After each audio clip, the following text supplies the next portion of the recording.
trying to get across, like, it's not a competition, you know, we are all, it's a very friendly, open affair sort of thing. So it's not competition, but yeah, we do hope to be there and win. It's not a competition, but it is a competition. But it is, yeah. But I'm gonna beat you. 3 blokes and 3 cars. It's always going to be a competition, isn't it?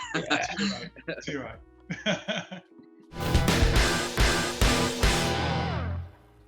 So have you got plans for the next sort of weekend's worth of work? Are you in on the weekend doing some bits? Yeah, I'm going to come in this weekend, and I'm going to crack on with my intercooler, pipe work, and all the plumbing.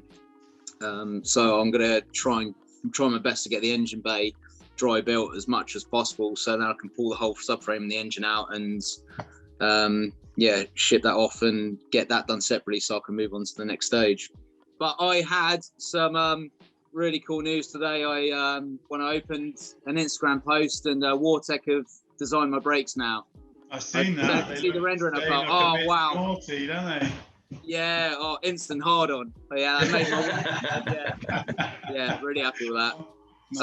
Talking about seats, I managed to score a set of Cobra Classics. Yeah. I've been looking for some, and they come up on Facebook just down the road from me in Eastleigh for £100. And the guy was like an avid hot rod as well, so we spent like half the day there. He's a really cool guy. But I'm going to rope in a lovely day trip and shoot down to my trimmers in Taunton. So I'm going to deliver him the seats and then get. Oh shit! I was meant to get the material. Fuck. I might have to take a detour first. How about you, and what was your goal for the weekend? I got to definitely decide on wheels. There's no way I can go any longer without doing that, really, because I think it's going to end up having to cut into the floor in the front, the footwell, like literally where the pedals and everything, steering column, and that's going to all come through. So I've got to commit to that. But I kind of think I'm probably into that anyway, kind of regardless of what wheels I go for, because the rolling diameter is just really going to be made up of a percentage of rim and tyre. And if I go for a smaller wheel, I'm going to want a bigger tyre because it just won't look right otherwise. So I'm about, if I don't cut the floor, I'm about 1.5 inches off the floor with the sill. And I know I won't be able to live with that if I leave that gap. So I think it's got to go. It's just a straight piece of metal, the sill. You know, there's no kick up for a jacking point. It's a vanity thing more than anything else. Lower. It's just a straight sill. So if that doesn't sit on the floor, then it's a bit of a wasted effort, I think. I did kind of have thought about your wheels. Yeah. And I'm not a fan of them, but something that would really throw a spanner in the works, something like that, would be like turbo fans or something. Yeah, well, that's kind of the look of those Aspiri wheels that I've seen. Yeah, that's what I twigged, yeah. That's sort of, and they've got a little concave on the rear ones because they're 9.5s, and then on the front they're 8.5, so they're flat face. And I think I phoned them today, and they're all now coming with their sort of decals. I don't know if it's laser etched or what, like permanently applied to the centers. And I had already got my head into putting my own writing sort of sticker in the middle to personalize them a bit. So he's going to contact the factory in Taiwan and see if they've got any sets that haven't yet had that applied on them. How about you, Jay? Yeah, well, there's going to be engine out this weekend. Well, I say off, I suppose. And then, put that in the engine room, ready to be stripped. And see if I can sell the gearbox to get a bit more money back, basically. What's the plan with the new seats then? You getting them trimmed or doing anything funky with them?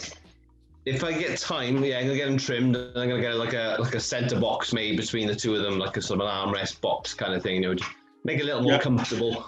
Yeah, nice. I haven't decided whether I'm going for harnesses or just normal 3 points at the moment, because I don't fancy slipping and sliding around as I go around the corners of Chelsea Walsh.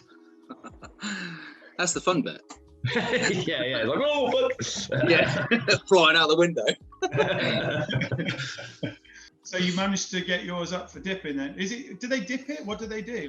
They do a dip, then a neutralizing, and then a passivation, and then a primer. Right. How about, have you guys had any luck with acquiring any sponsors or discounts off anybody yet? I've got to try and tap up about these wheels. I'm going to try my luck with that. I've spoken to the chap on the phone. I always think if you can talk to somebody on the phone, it's a little bit better than just sending a cold email with a letter attached asking for discount. The hard thing with that is I've got no existing relationship with them, so I do feel a little bit cheeky. And then I'm hopefully, I don't know how it will transpire in terms of discount or whatever, but Hell Performance are really, really good with us, and we've arranged that as soon as we're allowed to, sort of restrictions wise, we're going to go up and collect the parts we're having from them, have a tour around the factory, do a video of that. So I don't know, hopefully there'll be maybe a little bit of an extra discount as part of that. I don't know. It's hard, isn't it? Because we're all in business, we're all trying to make money as well as do our projects. So when you're asking somebody to hook you up with cheaper stuff or free stuff even, you kind of feel like, well, if someone asked me the same question, it's a bit like, well, I can do what I can do, but it's hard. So that was the end of the first episode of the Retro Race Updates. Thanks for getting this far. If you've got this far, drop us a little message and we'll send you out a little thank you in the post. See you on the next episode.